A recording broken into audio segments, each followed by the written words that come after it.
once again everyone, the captain has kept the seatbelt sign on. Please remain seated with those seatbelts fastened. Please refrain from accessing any items from the overhead lockers, moving about the cabin or using the toilet during this period of time.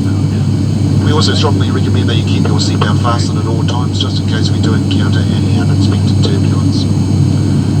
More than welcome to go ahead and use any large approved electronic devices such as laptops, providing these are in the flight mode setting and are within easy reach. And we do ask that all personal electronic devices be used either in silent mode or with your own personal headphones. The seat pocket in front of you is a copy of our edition of Kia Ora, our in-flight magazine. You're most welcome to take this home with you. And on the amenity panel directly above you, you'll find your reading light, your air vent and cabin crew call button.